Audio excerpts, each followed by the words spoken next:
Everyone, this is Kaushal and आज हम एक नया क्वेश्चन करने जा रहे हैं। ये क्वेश्चन हमारा जेईई एडवांस्ड 2015 का पेपर 2 का सवाल है। जेईई एडवांस्ड 2015 पेपर 2, ठीक है। और ये हमारा मल्टीपल टाइप क्वेश्चन है। मल्टीपल टाइप क्वेश्चन का मतलब एक से ज़्यादा सही हो सकते हैं। तो चलिए स्टार्ट करते हैं। ट्रिग्नोमेट्री में यार सबसे पहले क्या बोला है, ये inverse trigonometric question, inverse trigonometric function का क्वेश्चन है, ठीक है।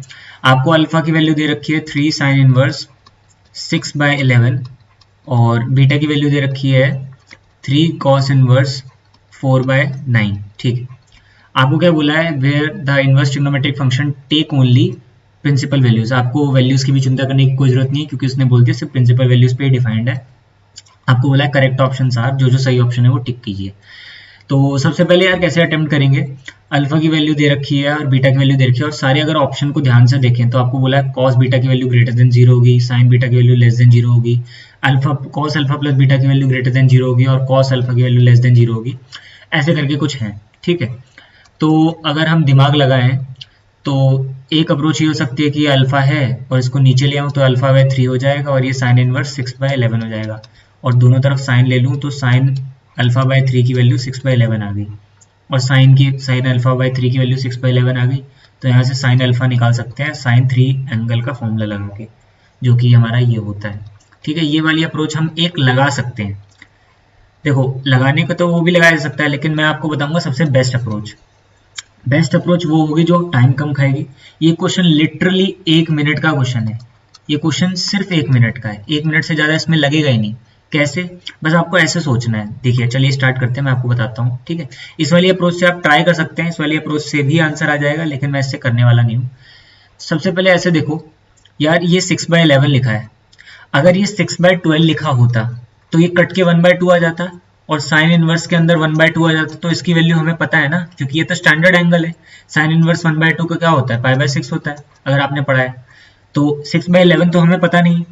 तो एक चीज क्या हम लिख सकते हैं क्या, इस चीज को ऐसे लिख सकते हैं, sine is equal to 3 sine inverse 6/11। यहाँ लिखा हुआ है, हमें पता है 6/11 बड़ा होता है 6/12 से।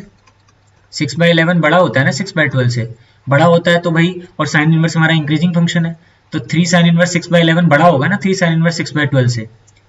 तो ये हमारा अल्फा है।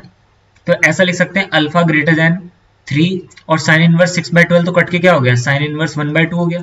और साइन इनवर्स 1/2 हमें पता है क्या होता है, साइन इनवर्स 1/2 होता है π/6। तो ये कट गया, तो 3 से ही कट के कितना आ गया, π/2। तो अल्फा ग्रेटर देन π/2 आ गया।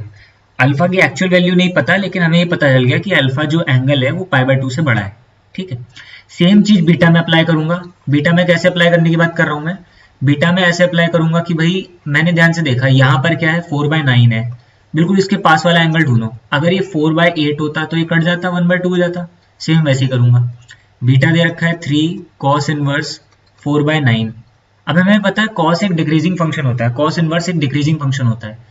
तो भाई इसकी वैल्यू बड़ी होगी ना इससे।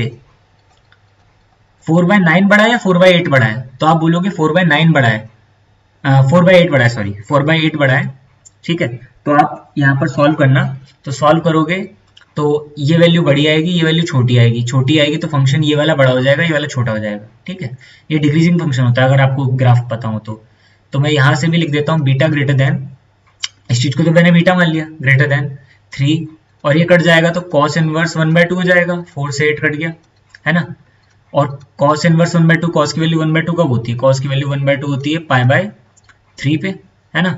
3 से 3 कट गया तो बीटा ग्रेटर देन पाई आ गया।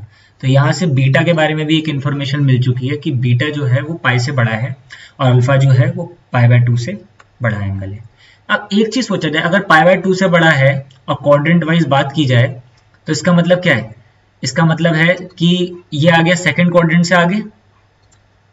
π/2 से बड़ा मतलब सेकंड क्वाड्रेंट से आगे आ गया ना, और ये पाई से बड़ा है तो इसका मतलब ये थर्ड क्वाड्रेंट से आगे आ गया। और अब तो हम बहुत आसानी से इनका आंसर कर सकते हैं। कॉस बीटा के बारे में सबसे पहले पूछ रहा है, कॉस बीटा। तो अगर यहाँ से कॉस बीटा निकालूं तो थर्ड क्वाड्रेंट में कॉस क्या होता है, थर्ड क्वाड्रेंट में कॉस नेगेटिव होता है, तो ये लेस देन 0 होना चाहिए। लेकिन यहाँ पर क्या लिखा है, ग्रेटर देन 0, तो ये तो गलत हो गया। समझ में आया। अब देखिए यहाँ पर साइन बीटा के बारे में बात करते हैं। साइन बीटा अभी भी एंगल क्या है, थर्ड क्वाड्रेंट में है, और साइन थर्ड क्वाड्रेंट में क्या होता है, नेगेटिव होता है। तो साइन बीटा लेस देन 0 आना चाहिए। यहाँ क्या दे रखा है, साइन बीटा लेस देन 0 दे रखा है, तो बी ऑप्शन एक सही हो गया। ठीक है, अब इस पे अभी आते हैं, कॉस अल्फा के बारे में बात कर लेते हैं। अल्फा है सेकंड क्वाड्रेंट से आगे, ठीक है, यानी सेकंड क्वाड्रेंट या सेकंड क्वाड्रेंट से आगे हो सकता है। और सेकंड क्वाड्रेंट में जो किसके बारे में पूछ रहे हैं, वो कॉस के बारे में पूछ रहे हैं। सेकंड क्वाड्रेंट में कॉस जो होता है वो क्या होता है, नेगेटिव होता है, तो ये लेस देन 0 हो जाएगा और हमारा ऑप्शन में भी लेस देन 0 है, तो यानी डी भी ऑप्शन सही हो गया। ठीक, अब बात करते हैं alpha plus beta. Alpha plus beta के बारे में हम कैसे सोच सकते हैं यार, alpha greater than pi by 2 है और बीटा ग्रेटर देन पाई है, और यहाँ पर चाहिए प्लस, तो एक काम करते हैं प्लस कर लेते हैं ना। Alpha plus beta greater than क्या हो गया, पाई बाय 2 प्लस पाई जोड़ लो, 3 पाई बाय 2 हो गया। मैंने बस नॉर्मल दोनों इक्वेशन को प्लस कर दिया है, ठीक है। और हमें किसके बारे में बात कर रहा है, कॉस के बारे में। अच्छा, ये 3 पाई बाय 2 से बड़ा हो गया, इसका मतलब ये कौन से क्वाड्रेंट में आ गया, ये आ गया फोर्थ क्वाड्रेंट में। और फोर्थ क्वाड्रेंट में अगर हम बात करें कॉस की, कि फोर्थ क्वाड्रेंट में कॉस क्या होता है, फोर्थ क्वाड्रेंट में जो कॉस होता है वो आपका पॉजिटिव होता है, और यहाँ क्या दे रखा है, पॉजिटिव, तो ये भी ऑप्शन सही हो गया। तो कुल मिला के आपके कौन कौन से ऑप्शन सही हो गए, कुल मिला के आपके B, C and D option तीनों सही होगा।